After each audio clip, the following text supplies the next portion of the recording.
Le Maroc est un cas à part. C'est l'une des monarchies les plus vieilles du monde, plus ancienne que la britannique. Le roi régnant n'est pas issu d'un coup d'État. Les Marocains disent qu'on est mieux chez eux que dans les autres pays arabes.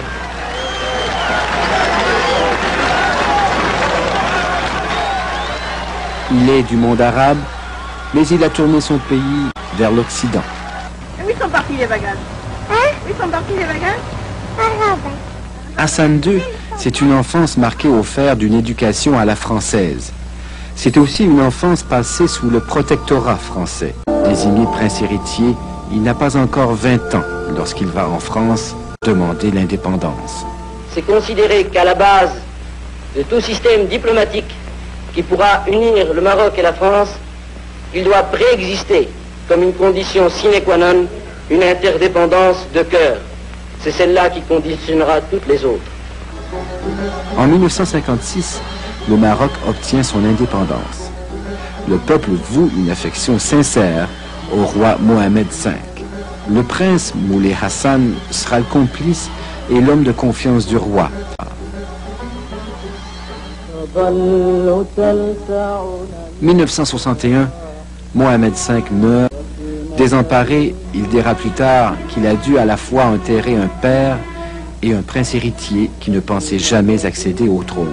C'est un père que j'adorais parce que nous étions devenus, avec tout le respect que l'on doit à son père et à son roi, nous étions devenus comme de très grands amis. Et au fur et à mesure que l'âge, que le temps passait, la différence d'âge qui était de 20 ans diminuait naturellement. Et c'était pour moi un cataclysme. Il a fallu que je puise dans l'amour de mon pays, amour qu'il a su m'inculquer toutes les forces pour essayer de lui succéder. Dès son accès au trône, Hassan II commence à surprendre. Contrairement aux autres pays du tiers-monde, il instaure le multipartisme. Eux misent sur l'industrialisation rapide, lui donne la priorité au développement de l'agriculture.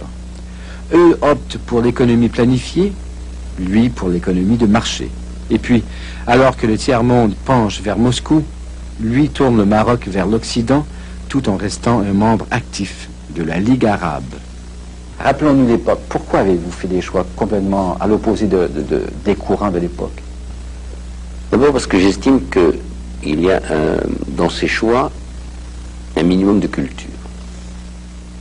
J'ai eu la grande chance d'avoir une double culture aussi solide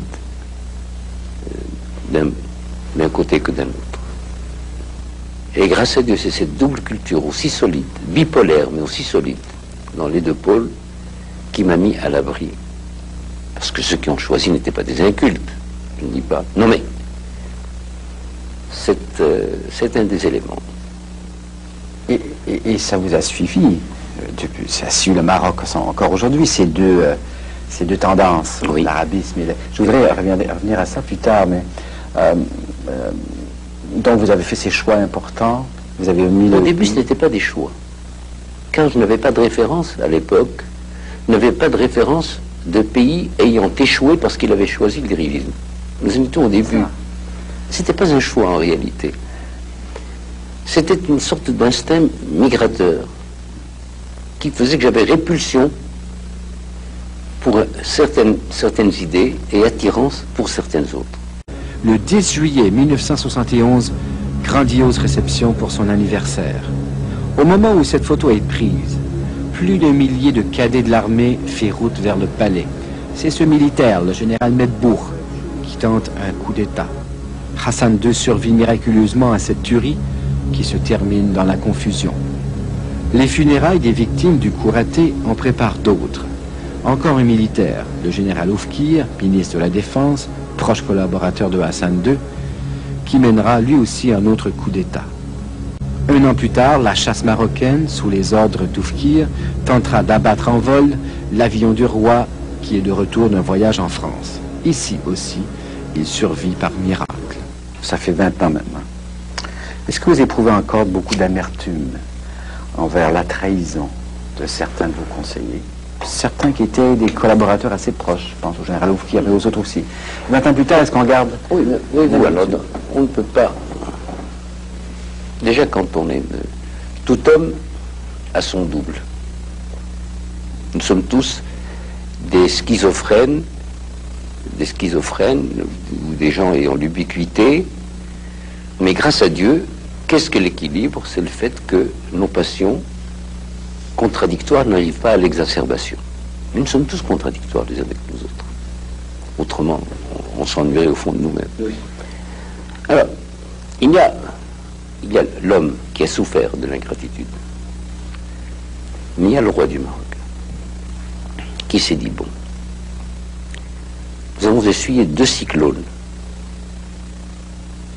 effroyables, 2 tornades, l'une après l'autre en moins d'1 an. Beaucoup de choses étaient un peu par terre, mais tout était propre. La pluie lave. Tous les mauvais arbres ont été enlevés. C'est comme si Dieu voulait faire la toilette de ce pays. Comme si Dieu voulait que nous repartions sur un nouveau pied, avec une nouvelle analyse, avec une nouvelle prospective et une nouvelle introspective.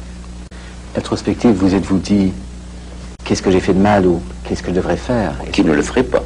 Oui. Qui ne le ferait pas. Vous avez changé beaucoup de choses. Vous savez, je n'ai pas décidé de changer beaucoup de choses. Je me suis dit que dans mon cheminement, j'ai laissé mon instinct me faire changer un certain nombre de choses. Mais je n'ai pas prétendu changer la nature humaine, car il y a eu des ingrats, il y a des ingrats, et il y aura toujours des ingrats.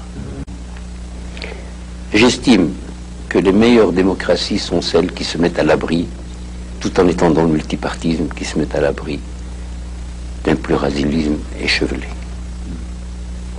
Un bon bipartisme. Avec ses nuances, d'un côté comme d'un autre, qui amène l'alternance d'elle-même. Oui, ben, comme Canada aux États-Unis. Canada comme les États-Unis, comme l'Angleterre.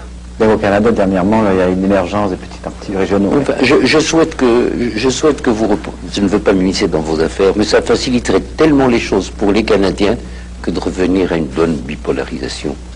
Comme ça, on ne se perd pas dans les rues. Je suis païen, Dieu me pardonne, que lorsqu'il s'agit de mon pays, et je suis païen aussi lorsqu'il s'agit de mes compatriotes et de mes concitoyens. Je les aime trop pour leur en vouloir. Et je pense qu'ils me rendent les mêmes sentiments. Disons que ce n'est pas encore le moment. La politique, c'est comme les récoltes. Il leur faut leur temps. Il y a parfois des sécheresses aussi. La 4e est restée au lit, elle dort encore. Elle dort encore. Mohamed V disait que les relations entre le roi et le peuple du Maroc étaient à la fois conflictuelles et affectueuses. Hassan II vit cette relation particulière avec les Marocains depuis maintenant 33 ans. Parfois, vous vous inquiétez ou vous vous interrogez sur la voie que suivra le prince héritier.